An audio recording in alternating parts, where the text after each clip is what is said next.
আজকে আমরা বর্গ সংখ্যা একটু প্র্যাকটিস করি। বর্গ সংখ্যা আমাদের 1 থেকে 20 পর্যন্ত মনে রাখতে হয়।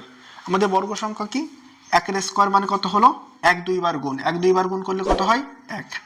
2 এর স্কয়ার মানে কত? 2 2 বার গুণ, 2 2 বার গুণ করলে কত হয়? 4। 3 এর স্কয়ার মানে 3 3 2 বার গুণ, 3 2 বার গুণ করলে কত হয়? 9। 4 এর স্কয়ার মানে কত? 4 এ 4 16। 5 এর স্কয়ার মানে কত? 5 5 25। 6 এর স্কয়ার মানে কত? 6 6 36। 7 এর স্কয়ার মানে 49। 8 এর স্কয়ার মানে 64। 9 এর স্কয়ার মানে 81। 10 এর স্কয়ার মানে 100। 11 এর স্কয়ার মানে 121।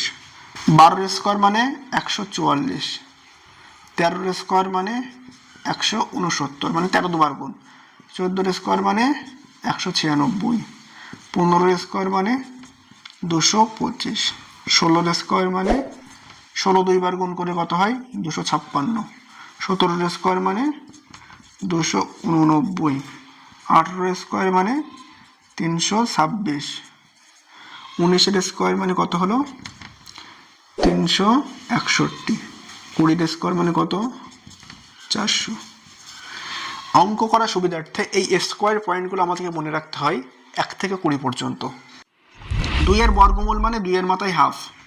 2 এর বর্গ মানে 2 এর মাথায় স্কয়ার। 4 এর বর্গমূল মানে 4 এর মাথায় হাফ। 4 এর বর্গ মানে 4 এর মাথায় স্কয়ার। যেমন আমরা দেখি 4 মানে কত? 2 এর স্কয়ার, আর তার মানে কত হচ্ছে? হাফ। তাহলে 4 এর বর্গ মানে কত হয়ে গেল আমাদের? 2। আর 4 এর বর্গ মানে কত হবে? 4 এ 4 16। এই জিনিসটা আমাদের মনে রাখতে হবে। বর্গ মানে কি? তার মাথায় স্কয়ার। আর বর্গমূল মানে কি হলো? তার মাথায় হাফ। এই জিনিসটা যদি আমরা মনে রাখতে পারি, অবশ্যই আমাদেরকে এই অঙ্কগুলো ভালোভাবে করতে পারবো।